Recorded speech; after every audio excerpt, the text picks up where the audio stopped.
no personal attacks. You are certainly absolutely welcome. Please do critique policies, but not the person. No offensive language or gestures. Keep your backgrounds neutral. Don't run over your time, or I have the power to mute you, which I have no problem doing, and stay out of the chat. So this is how the whole thing's going to go down. So each of y'all will get 90 seconds to do an intro, an opening statement, introduce yourself to voters. Then we'll get into questions. So we have questions that I and folks from the Austin Monitor have come up with, and we also solicited audience questions, and we got some pretty good audience questions. And for each question, each candidate will get 60 seconds to respond. Now you'll also get, and this is typically, we typically offer this, when there is an incumbent running, but, this is certainly an option here too, is that each person will get 30 seconds to rebut if a candidate mentions you or a policy that you talked about. So, if someone says, this candidate said XYZ, and I think that's horrible because XYZ, then that person will get an opportunity to rebut that statement. Then we'll do a minute of closing statements. And like I said, the whole thing should last about an hour. And so, yeah, I guess let's just get to it. So just one more thing, since we're here on Zoom, I will be using my trusty smartphone to keep time. And when you have 10 seconds left, I'll just go like this. I'll put both my hands up, 10 seconds, and that's your warning. And like I said, I have no problem muting people when your time is up. So just know that that may happen.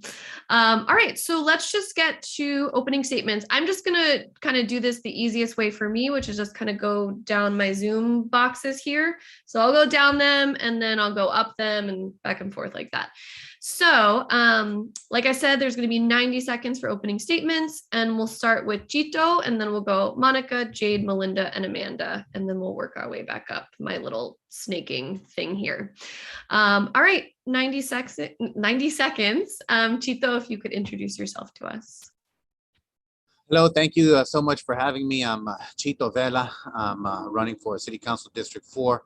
I'm running because I want Austin to be a welcoming city for working class people, and I'm afraid that's slipping away.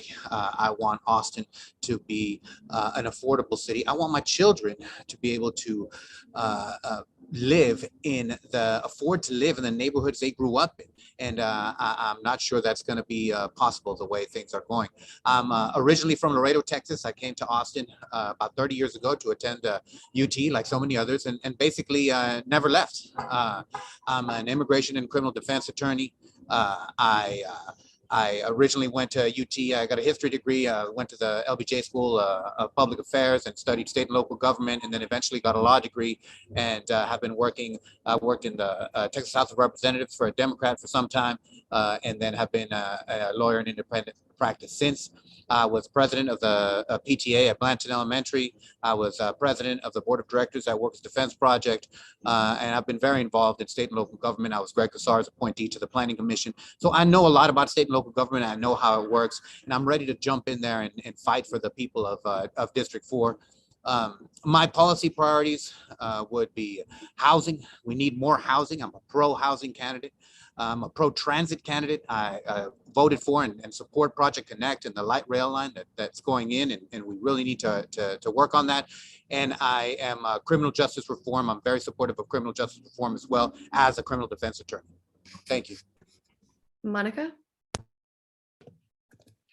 Good evening. I'm Monica Guzman, native Austinite and the neighborhood candidate. I've been endorsed by the Austin Chronicle and the Sierra Club. I have a proven track record of working with our communities. I'm a community organizer who has worked with and supported low-income residents to increase access to a healthier lifestyle and to stop gentrification and displacement in our neighborhoods. I'm a member of the Reimagining Public Safety Task Force and was the chair of the Restore Runberg Revitalization Team. Austin has an incredible precedent of protecting the environment, parks, and green spaces that I strongly support. At the same time, however, many folks living here feel as though they are being left behind, threatened by gentrification and overdevelopment. Renters and homeowners alike are being priced out of the neighborhoods they grew up in. We need to come together as a community to make sure our values and our people are represented in City Hall.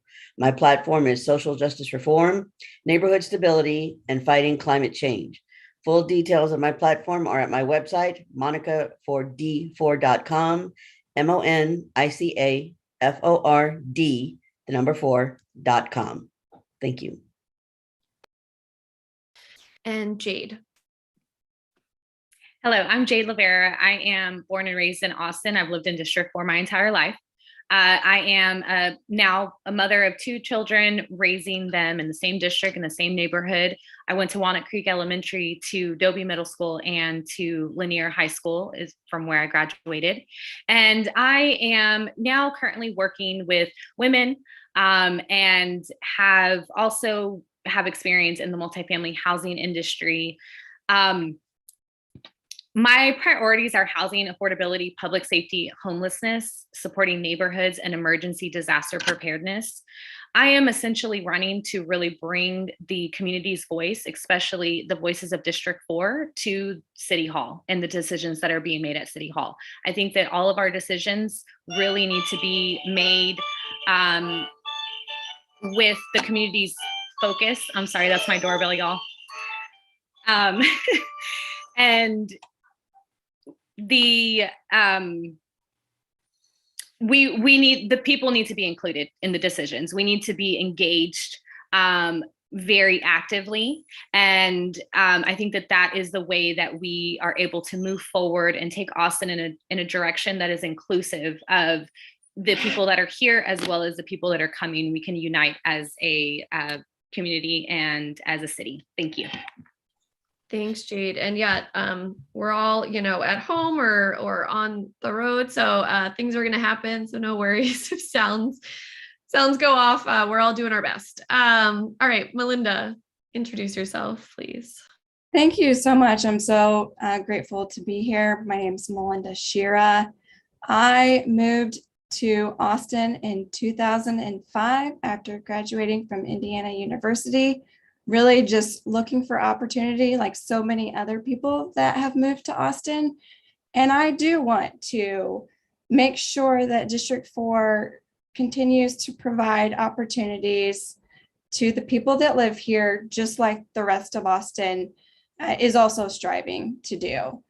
I bought my first home in 2011 and did notice right away that there was a lot of opportunity to increase communications and community participation in District 4.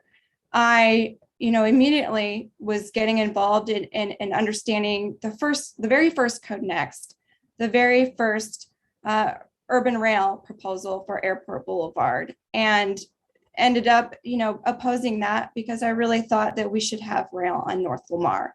And it was not going to serve North Lamar, north of 183, until I really led the effort to publicly advocate for that. I think that we also need to support APD and focus on specific crime and violent crime and burglaries and property crime. There are a lot of issues, and I'm looking forward to talking about that tonight. Amanda? Hi, y'all. My name is Amanda Rios, and I am a mom also. I have 2 children, and I am a bilingual teacher. Buenas tardes, me llamo Amanda Rios, y soy una maestra, soy mamá, y también soy su vecina. And I'm also your next door neighbor. Well, okay, maybe not your next door, but I'm your neighbor. And I am not a politician, as you can tell. But I have gotten involved in politics because I need to see a future for my children. Yeah, please vote for Amanda Rios, and look forward to getting to know y'all more. Thank you. And Isa? Am I saying that correctly? Yes, thank you so much, Audrey. Sorry, y'all, for joining a little bit later. I was out wrestling some large brush. No No for my worries. So neighbor, and then I no came in and then I worries. had to update my Zoom. So my apologies for that. But my name is Isa Bunto, and if elected to District 4, I would be the first Asian American, first non-binary council rep for District 4. And so I'm excited to look at that as representation that's absolutely needed in our communities. I am here to serve and continue to serve our community. I've done a lot of work to volunteer my time. I am currently a moderator and crisis support for Austin Mutual Aid, which we work directly to support the unhoused. I have done work for the North Austin Civic Association as vice president and co-president with Melinda, my fellow candidate here. I've also, I'm currently serving on the North Austin contact planning team as well, where we review quite a bit of zoning policies and whatnot, and kind of address concerns that come to our attention through, kind of the partnership from the community with the city. I serve on our campus advisory council at Navarro Early College High School, where I work. I currently teach high school arts. I teach Art 1, drawing and painting, and every now and again AP art as well. I sponsor National Art Honor Society, and I'm just here because I love this neighborhood. I am just like Amanda, not a politician, but I can be absolutely very political. I am so honored to be here with my fellow candidates. I adore Jade. I adore Monica. I've gotten to know Melinda over the years, and Chito is just solid. So we're all in really good company. Let's continue to do this work together, no matter who wins this race, because we're all in this for our neighborhood that we love so much. Thank you. Thanks, Isa. And you missed my whole spiel about guidelines, but you kind of perfectly hit the 90-second mark. So that's great. So you did great without any I didn't get challenge. muted. Thank you. Yeah. So now what we're going to do is, like I mentioned, I kind of snaked my way down. We're going to snake our way back up with the first question, and you'll have 60 seconds to respond to this question. So let's just get into it. So I was going to ask, what do y'all see as the most important issue facing the residents of District 4? But when when I initially asked this question as a Q&A of y'all, everyone said housing affordability. So I'm just going to skip that question and get right to, let's talk about housing affordability. I tried to pull some numbers real quickly, but as of this was in a presentation to a city council committee from ABOR, the Austin Board of Realtors. As of last summer, the median sales price of a home in District 4 was $500,000, which is pretty incredible. Rents have been rising across the city at the fastest pace ever. So this is all information I'm sure we know, but I think it's really important to look at the actual numbers. So what is one policy that you would implement if you were elected to make housing more affordable? So Isa, we're going to start with you, and we got 60 seconds on the clock. So one thing that I would do in terms of policy is to review our zoning and to make sure that we're updating these outdated zoning policies. One thing I will do for sure is to look at ways that we can cap rent. The price of rent is, skyrocketing alongside the price of property. Looking at tax rates, how on top of some of the exemptions for our retired and elder community members, but looking at how we can, and on top of homestead exemptions and all those exemptions, what more can we do as leadership within the community, and what are some solutions that community members may even have that we can look at. Building new buildings absolutely is needed. But how do we do that in a very responsible and sustainable manner? Thank you. Anissa, sorry, I didn't explain this to you, but you might have gotten the hint that when I go like this means 10 seconds left. Cool. But you hit it perfectly again. So great. So good on the timing. Amanda, housing affordability in District 4 and across the city. One policy that you would implement. We need somebody in there who can think outside of the box. Who isn't a politician, and who is willing to empower the residents who have been here for a long time, who want to stay here. One of the things that I've seen, even just walking in the district, is that there are houses that are sitting empty in our district, and it's because of lack of safety. That people don't want to be necessarily in some of the neighborhoods that we live in. And I met a person a couple days ago who said that I told him where I had taught. I had taught at Blackshear and I had taught at Pecan Springs. And he said, man, you've taught it everywhere nobody wants to teach. And I said, it's the same thing where I live. I live in a place where, because of lack of safety, we need to come up with outside of the box ideas. And I'm willing to get in there, and I'm willing to look at ideas such as maybe building, on our lots, but with balance. I'm not talking about 8 to 10. Thanks, Amanda. Sorry, I had to cut you off there. All right, Melinda, housing affordability. I was able to purchase my first home with a down payment assistance program, and that was over 10 years ago. So much more affordable in Austin. I just see no way around it. I think we need to support housing. We need to find common ground on where we can place it. And each district should be a leader on determining the targeted locations in which they would like to increase housing. I want to protect our neighborhoods, but we also need to find, we need to be willing to add housing. I see empty housing because of slow permitting processes. And so I do think that that's important to address as well. I do want to create a board and commission to address all of the issues around multifamily and affordable housing issues. Thank you, Jade. Yes, thank you. So one thing that I would implement, and I think is needed, is to really look at the markets surrounding the areas that new development is either going or is looking to be rezoned in order to build bigger. What makes sense for the area, the individual area, sort of like a market analysis, really pay attention to the possible factors of that. And within that, you're going to be able to see potential displacements, gentrification of neighborhoods, pushing out residents that have been, deep rooted in these neighborhoods. District 4 is incredibly diverse, and each neighborhood is different and has an established culture and long-rooted neighbors that need to be considered. The average MFI in all of District 4 is less than $50,000 a year.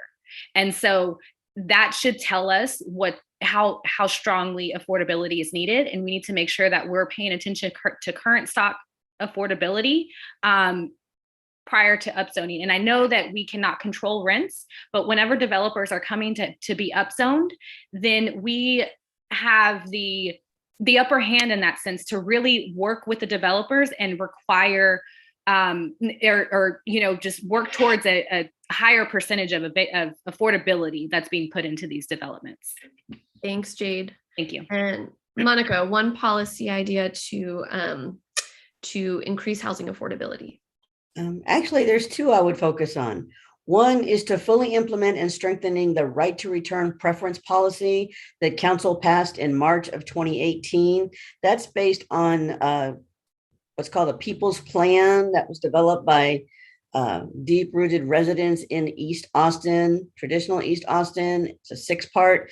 And the right to stay, right to return is when there's development of housing, the residents who are currently in the neighborhood, as well as those who have been forced out due to economic gentrification, they have first right of refusal, especially when it could be more affordable for them to live in that new development versus where they're at now. The other would be to increase the reach of existing housing rehabilitation programs. Here in District 4, we have just naturally affordable market rate housing. So making it possible for people who own market rate affordable units and homes to maintain habitability and affordability instead of selling at free market, which result in increased housing costs.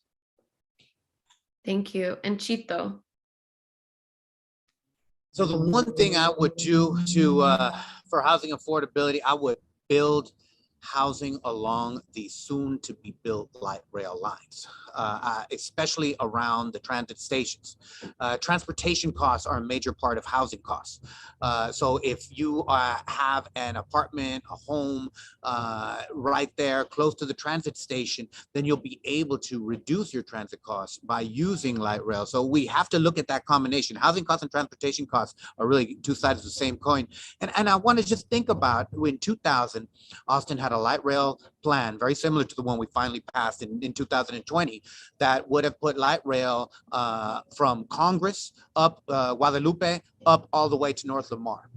Think about how much gentrification and displacement we could have prevented if we would have built that line in 2000 and put housing along that line. That would have helped the city. That would have protected the neighborhoods from gentrification. We need to build housing. Thank you guys so much. I'm going to stick with housing. So there's going to be a couple more questions related to this. So if there's, a policy idea that you didn't get to mention, you may have an opportunity. So again, sticking with the theme of housing, let me pull up this. Okay, yeah.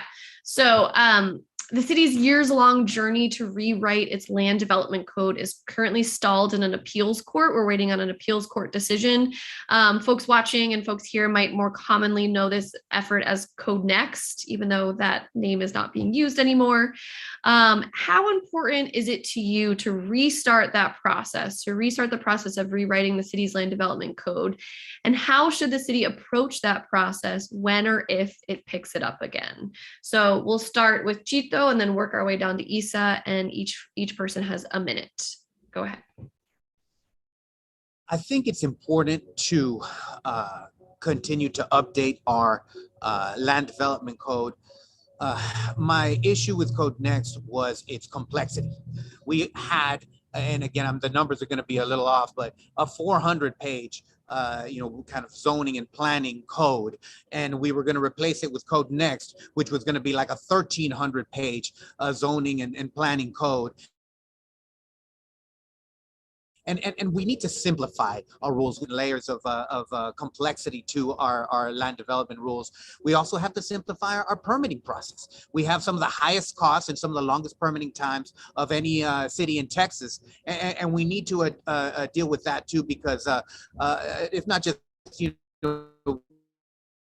new housing, it costs people money. When you're remodeling, it costs people money. It's very difficult and costly to do anything to your house to improve it. And that's another area that we need to. Thanks, Chito. And I think your connection might be a little spotty. You froze a little bit for me a couple times. We were able to get all the words you were saying, but just FYI. Monica, you can pick this up now. Land development code rewrite. How important is it to stick with that? And if so, what is important to keep in mind? I oppose Code Next because it's blanket upzoning, limiting a homeowner's right to file a valid petition for development that's being done next door or near their home. If Judge Swaffer's ruling is affirmed, I oppose an appeal to the Texas State Supreme Court. What we need to do is use what was put in place many, many years ago, and that's neighborhood plans. 30 neighborhoods in the city have an approved neighborhood plan, and the city moved away from that. That's many, many months and hours of hard work by the community and respective city departments that they work with. We need to basically get that going again. Update existing plans that need updates, and see about working on creating plans for neighborhoods such as Quail Hollow here in District 4 that don't have one. Whether it's a neighborhood plan, small area planning, the point is it needs to be resident-centered, resident-driven. That's what we need to do as far as development and housing in general. Jade, go ahead. Yes, thank you. So I don't think that the process needs to necessarily be restarted. I don't think that's looking at the problem appropriately. There are some things that are good in it, like that can be reviewed and pushed through now, like the environmental protections that are included, in Code Next or in this rewrite. But we cannot blanket change zoning around town, because every neighborhood is different, every area is different, every situation is unique, and not every area is able to accommodate those changes and that increased density, the infrastructure is not there. And so there needs to be more so a review on the bigger picture, to include, okay, if we're going to add X amount of units in this area, then these things, infrastructure wise, have to be done as well. And so we need to figure out how that's going to be included in these developments, and also that the civic services that are going to be needed with more people are also being addressed. In District 4, we are already behind the mark and don't even have enough of that with our current population, and continuing to add is going to exacerbate that. Thank you. Thanks, Jade. And Melinda. Yeah, I thought that the overall process of Code Next and looking at the maps and following Imagine Austin guidelines were pretty fair, but I do admit that it didn't seem like every neighborhood had the opportunity, like our neighborhood did, to sit down and meet with the City of Austin's staff and talk about what our concerns were, and sort of negotiate where we thought additional upzoning needed to happen. So maybe, looking at it again, a new process. I don't expect Code Next to actually come back. I do think it will somewhat restart. And I think that every district will need to look at their maps and look at the process itself. I think it will be a separate process to review the permitting changes. Thank you. Amanda? I agree with Monica Guzman on this issue. We need to empower the residents who live here. And we need to empower them to be able to do what they want to do with their own property, not be told what they have to do with their own property. I agree that there are many things that we can do to relieve the burden on people living here in District 4, in terms of building additional housing, with always a balance. But again, I think about our communities, and how there's so many roadblocks to building in Austin. And yet, again, I'm talking about just as an individual homeowner. We're in the process of building here at our house, and it has been a long, tedious, expensive process, and it needs to be cut down.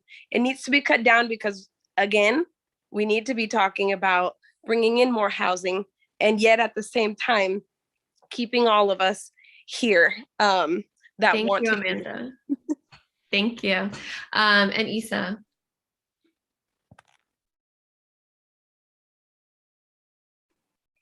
Hi, okay.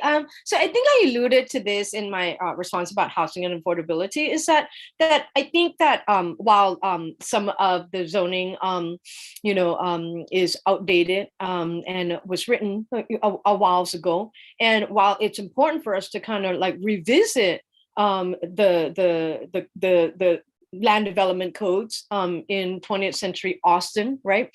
As people are moving in, as developments are happening, whether we like it or not, right? Austin will continue to be this welcoming city for all, very much so. But looking at watershed protection, as Jade referenced, looking at, the land and the needs of the community, as Monica suggested, that if we're realigning land use standards and regulations with what's important to our community, the question becomes, what do we need as community members? What do we need for each neighborhood? Because each neighborhood plan is so specific to that area. And so how can we continue to have these conversations and not just have some backdoor deal that all of a sudden our city leadership thinks, oh, this is going to be great for all of us. A solution for all of us is not necessarily the best solution for each district. necessarily. So that's my 2 cents. Thank you. Thank you, Isa. So to now transition, we might get back to housing. There were several audience questions about that, but I want to transition to some other questions. So I'm going to ask each of you to share. So we've had a couple, well, we have another one coming up, but in the past couple of years, there's been a lot of petition initiated ballot measures here in Austin. And I wanted to ask each of the candidates about some of the more recent ones. So I'm going to ask each of you to respond and tell me how and if and how you voted on propositions A and B. And let me explain which ones those are. Prop A had to do with police staffing. It failed, but if it had passed, it would have tied the number of police officers Austin hired to its population. Prop B dealt with homelessness and policies regarding how we cite people who are living on the streets. And that passed. So we reinstated policies regarding lying, camping, sitting down in public. So again, the question is, in a minute for each person, we're going to start with Isa and work our way back up to Chito. If and how did you vote on props A and B, and can you explain your vote? And if you did not vote, how would you have voted, and explain the vote as well? So Isa, go ahead. So Prop A is probably something that was important to me, and I wish I had made it out to vote, but I didn't. I had like 20 million things coming at me that day, and so I didn't. But had I voted, I probably would have voted like the rest of Austin did, to vote against it. And I'm, in retrospect, I'm really glad that I didn't vote, because now that I think about it, like, I wonder if that's the right vote, because now our community, District 4, especially as we're going to these candidate forums, I am hearing that people are saying, wait, the police aren't showing up. Like, our calls aren't being responded to, the wait time, and so on and so forth. And so I don't know if that was the right solution. I don't know if the proposition itself was written that well, because it collided a lot of situations that made us as voters have to think, well, wait, we can't take money away from firefighters in support of the police. Prop B, absolutely. I voted against it. I'm super sad that it passed. My community, in the unhoused community, I do a lot of work to support. And I think that was the wrong thing to say, to criminalize camping when people don't have homes. That's not a solution to the problem. The problem is, how can we support our friends? How can we support each and every citizen and or community member in District 4? Thank you. Thank you, Isa. Amanda. I voted yes on the first Prop B, and I voted yes on the Prop A. I've spoken before that I have a homeless encampment in front of my home currently, and there's criminal activity that is going on. One day after campaigning, I came home to hear gunshots in front of my house. And then my next door neighbor brought me a bullet that was shot. And then 5 minutes later, I heard the same gunshots behind my home. The next day, I went to go find vandalism from a gang in that encampment. And this has been traumatizing for my family and I. It has been traumatizing to see a woman being sex trafficked in front of our home. It has been traumatizing to see drugs being passed out. It has been sickening to see prostitutes walking down the middle of the road. And I am a very compassionate person. I actually helped house a homeless person 5 years ago. I bought an RV and he moved into it and lived in it for 2 years. And he is now a successful contributing member of society. I am very compassionate. Thank you, Amanda. I've been letting some folks go over a little bit if they're kind of in the middle of a thought, but I'm going to get a little stricter now just because I want to make sure we get to some more questions. All right, Melinda, go ahead. How did you vote on Prop A and B, and explain why? Sure, I'll start with Prop B since that was first. And I was for Prop B. I lived on the corner of Peyton Gin and Bridgeport, which is less than a block away from North Lamar, right right next, adjacent to Heron Hollow Park, where I definitely collaborated with APD to address the public safety issues related to the illegal public camping in that park, and the substance abuse issues on and off. Even one of the major issues at one time was K2, with people passing out in that park every day. And along with that, the open drug dealing that happens there, and prostitution underneath the bridge, and people using the restroom that you can see in the creek daily behind the house. It was a very, it's a concern that I think, yes, we need to find solutions and support people, but it's not a solution to let it be an ongoing issue. And right next to Navarro High School, formerly Lanier High School. Thank you, Melinda. I wanted to give you a chance to just respond very quickly on how you voted on Prop A. Yeah, I voted no to Prop A. Okay, great. Thank you. Jade.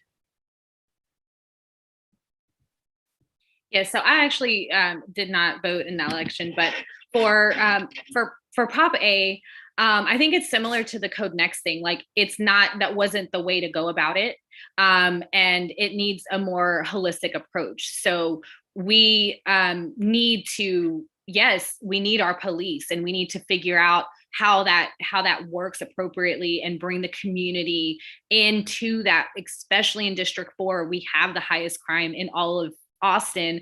We have 4 of the top 10 most dangerous neighborhoods in District 4. And I've been in this district my entire life. I have seen the fluctuations, and there is absolutely an answer, and that is bringing in the community, because our police are part of our community. And if we're approaching it in that way that's inclusive, then we will be able to see the results that we need. On the other prop, there needs to be regulations and restrictions, to preserve our safety, public health as well. And I think that those are kind of intertwined. We need to focus on true support and help for our homeless community. They're just as diverse as we are. Thank you. Thank you, Jade. And Monica. I voted no against both of them. I understand that people who are unsheltered, we don't want them on the streets, under bridges, for various reasons that some of the other candidates had already mentioned. Housing first is an important priority. Once you have someone housed, then you can address other issues. What is not as well known is the process to get someone housed. There's a coordinated assessment that must be done, and then you rank based on needs to get people housed. So unfortunately, just reinstating the camping ban isn't the answer. Bringing in police officers to clear out the encampments doesn't get them any closer to services or homes. I voted against Prop A due to an inequity. There is no correlation between the number of police officers and crime. Dallas Police Department has over 3,500 officers, yet they've already had in 2021, more than 200 homicides. We need to make sure to invest equitably in wraparound services to address issues such as people experiencing homelessness, and allow police officers to focus on responding to crime such as prostitution and open air drug markets. Thank you, Monica. And Chito. I voted against both Prop A and Prop B. Prop A would have been a budgetary disaster for the city. It would have been a fiscal disaster. It would have really forced us by ordinance to just throw money at the police department and hope that they would solve our problems. Very poorly written, horrible ordinance. I'm very happy that it went down as badly as it did.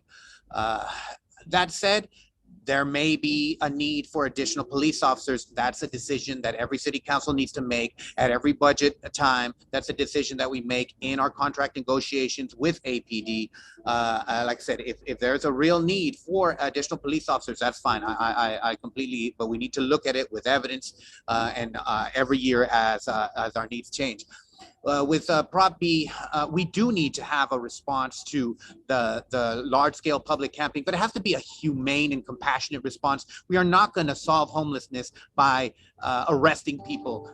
It's not going to be something, homelessness is not something that the police can solve. Thank y'all. And just a heads up, I think we have time for 2 more questions. So they're kind of going to be a little grab baggy at this point. There's just a lot of you. So I wish we could get to, I have a long list of questions here. We're just not going to be able to get to all of them. Okay, so this next one I think is really important.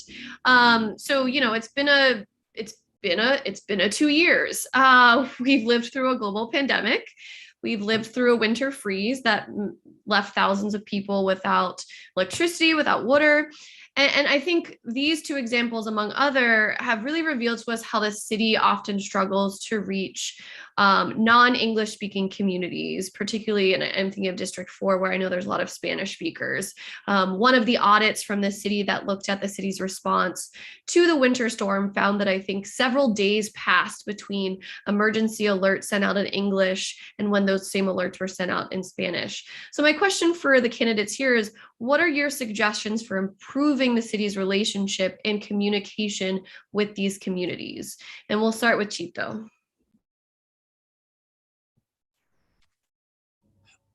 I would say one of the best ways we can improve our relationship and our messaging to those communities would be to go through the schools.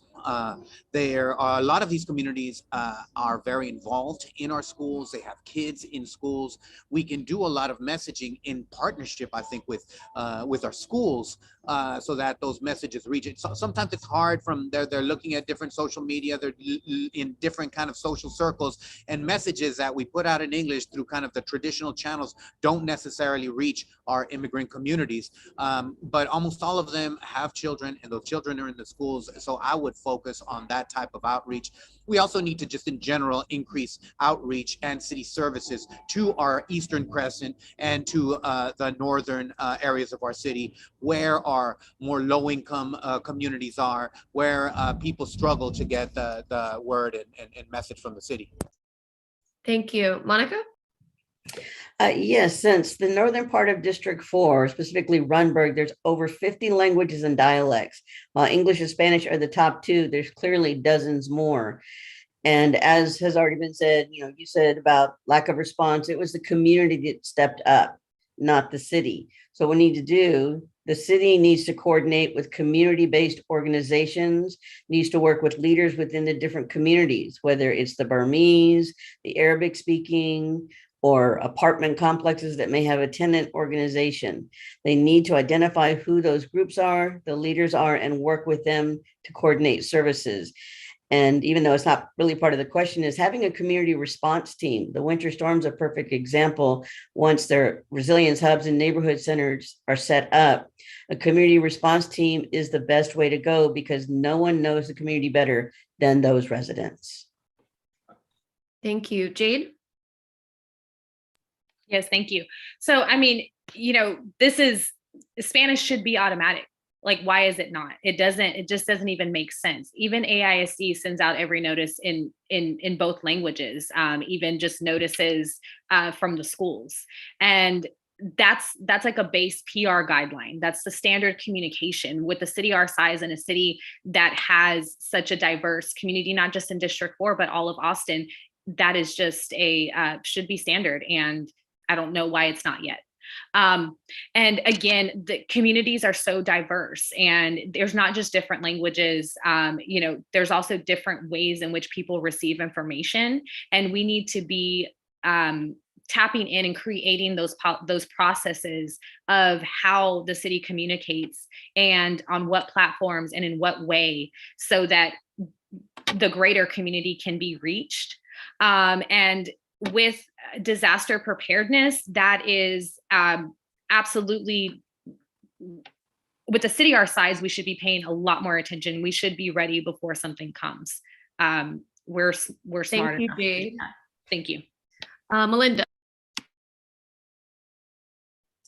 Yeah, really, communications was one of the first initial needs that I thought that the community needed when moving into District 4. And that's what I became so passionate about, whether it was building a website or bringing the community together for the first District 4 candidate forum and going to every community in District 4. I think it's just as important more important really, that we really do more boots on the ground initial communication. As a city council member right away, I do expect to reach out to schools, go to the grocery store, reach out to churches, and tell people about the communication methods that we already have. I started our Buy Nothing group, which seems like something so simple, but really has grown into something that supports the community's basic needs. And I would really like to use tools like that to bring the community together. Thank you. Amanda? ¿Saben qué? Este es un tema súper importante porque entre la comunicación entre la gente de nuestro distrito y nuestra ciudad, esto es lo que nos falta. You know, communication is super important, especially in our district. I met a woman who, yes, of course, Twitter shouldn't be the first place that people find out about a freeze or that our services are going to be cut off, especially in our district where there are many people who don't have internet access. You know, and everybody has had really great ideas, and I just tag on them. But also I've heard from the residents that they are fed up with not having this open communication, and we've kind of become bitter in our district because we have been ignored. We have cried out to city council for help and cried out for city council on various issues, and our voices have not been heard. And this is why I'm running. So I will definitely make this a priority. We can't, sure. Thank you. Thank you, Amanda. And Isa. Hi. Okay. Hey, thank you for that. Great question. With the advancement in technology that we have, there is no excuse why we can't translate the information that we need to disseminate to our community members in however many languages and dialects it's needed. There's really no ands or buts about it. I grew up in Canada, in Ottawa, and we learned French and English. That's been done for a long time. In Europe, they speak 6 languages, right? So the need in the community in District 4 specifically is not just English and Spanish, but as Monica and a couple of other candidates mentioned, that there's Arabic, that there's Vietnamese, and all these other dialects, right? Because we have not just immigrants in this community, but refugees. And even, you know, in looking at the work that I've done to support the North Austin Civic Association, just me bringing in Spanish language translators and headsets, as simple as that. And that's like a low tech, right? Anymore in comparison to some of the things that I'm seeing in advancements, even within the classroom, as I'm working with my students that may not speak English, and we communicate just fine. So thank you. Thank you, Isa. All right, this is going to be the last question. Obviously we discussed, you know, this special election is happening. This seat is open because current council member Greg Casar is leaving to run for Congress. So this question is, please identify one, and this actually comes from an audience member, a listener. Please identify one issue where you are critical of the current District 4 council member's approach or policy, and how would you address this issue differently? So we'll start with Isa in 60 seconds. I'm not sure if I know an exact policy that I'm opposed to with Greg. Greg is a friend of mine. I supported Greg in his candidacy, and I'm happy with, you know, some of the work that Greg has done. But some of the moments that I do question is how was Greg and or his office directly supporting District 4 community members? And I hear that in Jade, Amanda talking about citizen,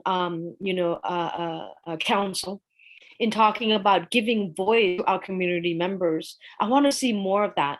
If I get elected to city council, I will absolutely make sure that I'm utilizing the voice and the brain power of the community to represent our needs and face the challenges and come together towards solutions. And I would like to think that my fellow candidates, if they win, they will also hear all of us say that and do that. Thank you. And I wanted to just, amend the question or open it a little bit. If there's a policy or an issue that you feel like the current council member has been great on and that you agree with and you'd like to continue, feel free to answer the question that way. Amanda, go ahead. Oh man.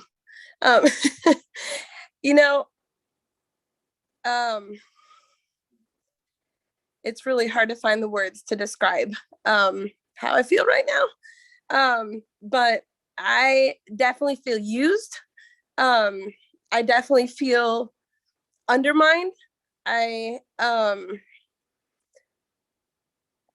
I'm really out of words to say how I feel about Greg Casar's current administration. And I hope that people will take the opportunity now to make this positive change, to turn our city into a very drastically opposite direction than what he has been taking us. Because literally his policies have put my family and my neighborhoods in harm's way, where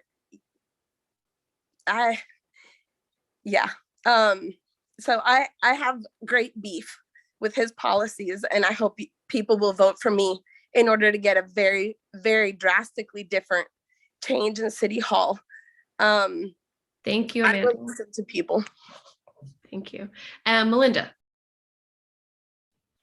Yeah, Greg has been, a great leader in many ways that District 4 needed.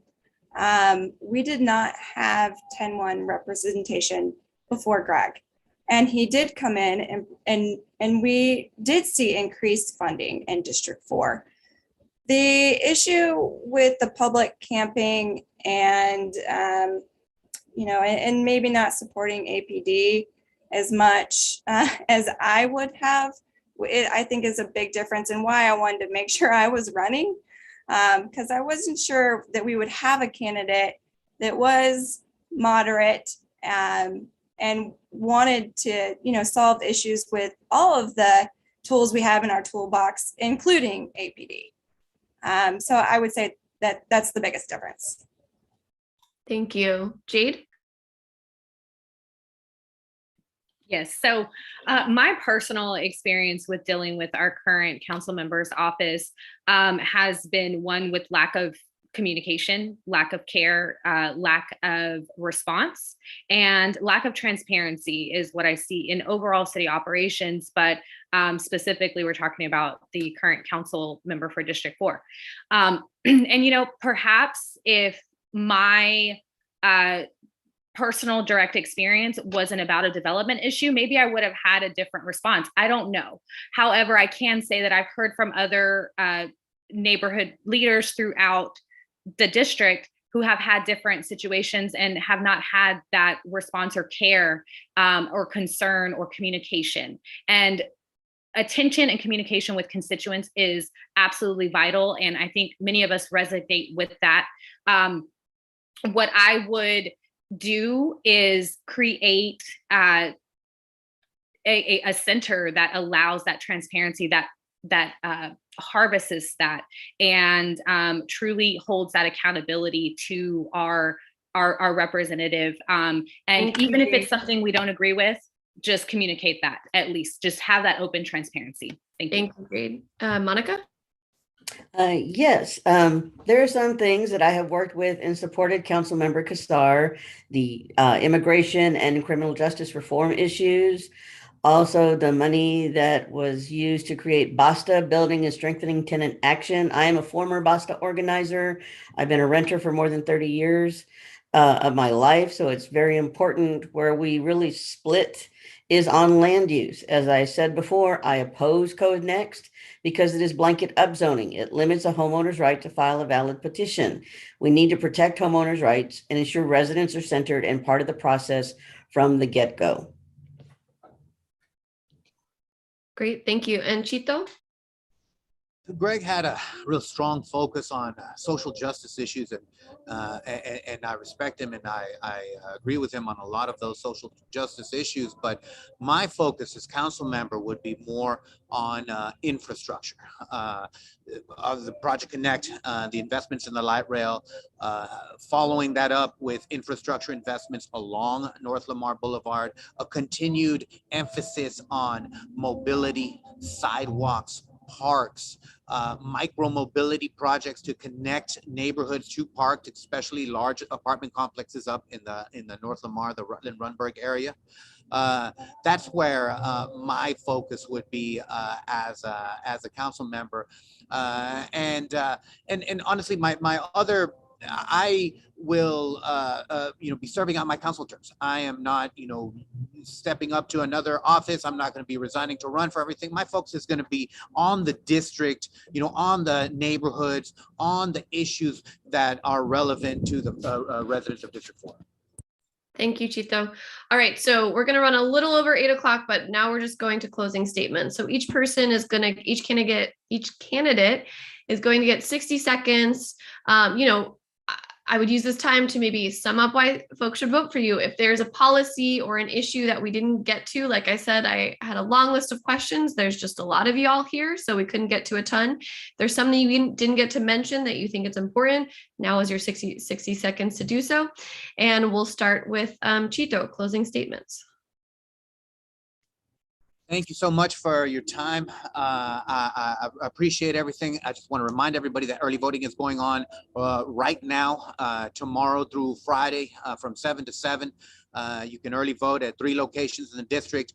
The January 25th election date. Once again, I'm Chito Vela. I'm fighting to make sure that Austin is a welcoming city for working class people. ChitoVela.com. You can find me on Facebook and Twitter as well.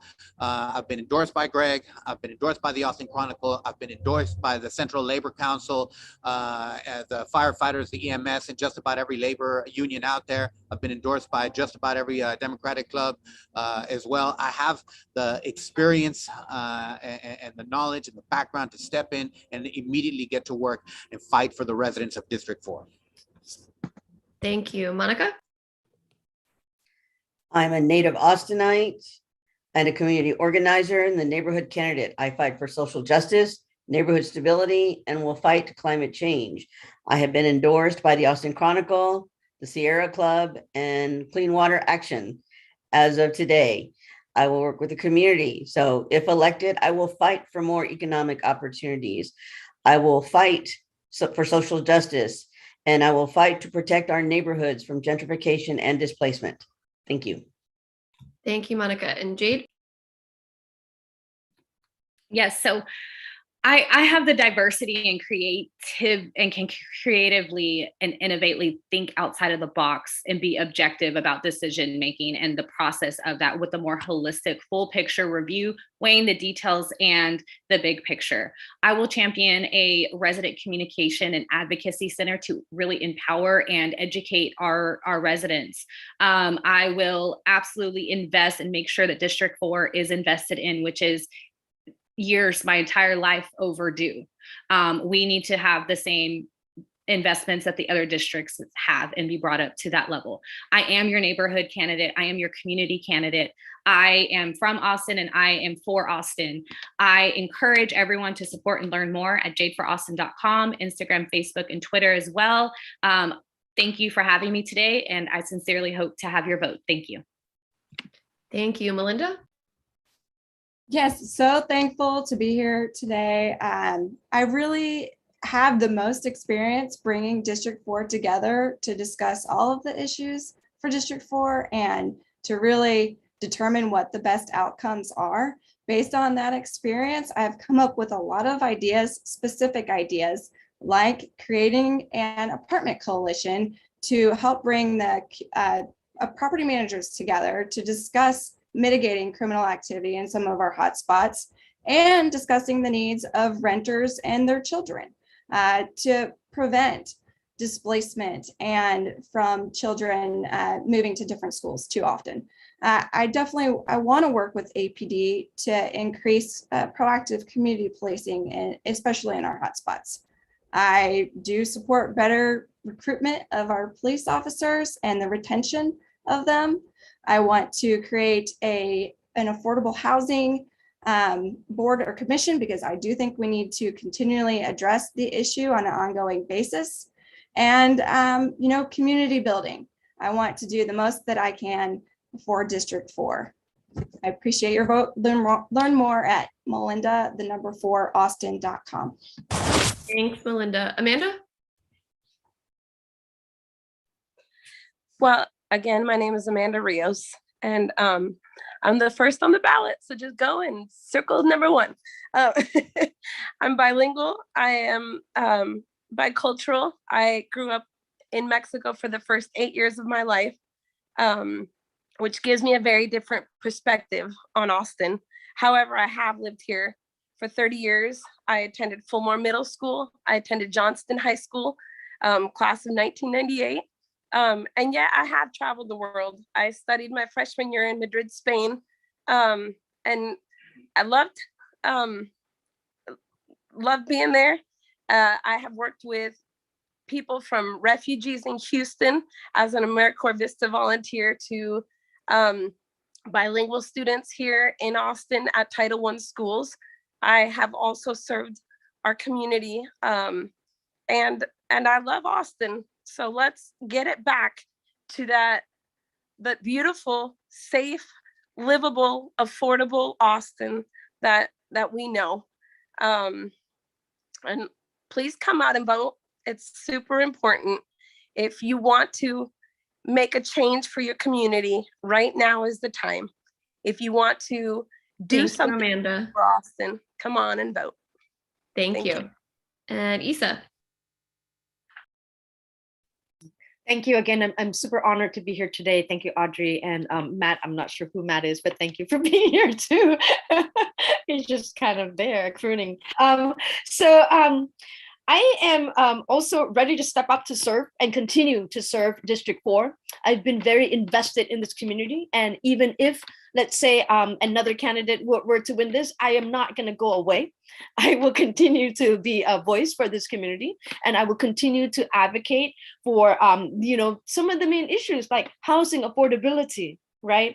So that we can have a decent conversation that's about living wage in this city. We could be a leader through our district, but also through the city of Austin as a model for the rest of the nation as to how we address the unhoused community and how we support our friends that need a place to live. I am here to bring along community, engage, uplift community to address all these things. I am not endorsed by anybody. I am of the people and I am for the people. I am a worker of District 4. Thank you so much. Thank you, Isa. Thank you all for coming out tonight. I really appreciate it. And thanks to everyone who watched on YouTube.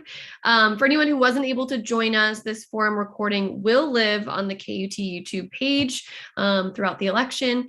And a reminder, as Chito mentioned, early voting is currently going on through Friday, January 21st. Election day is January 25th. I checked the voting numbers recently. They were not great. So please get out there and vote. It's very important. And yeah, again, thank you all so much. And we'll hopefully talk to you soon. Have a good night.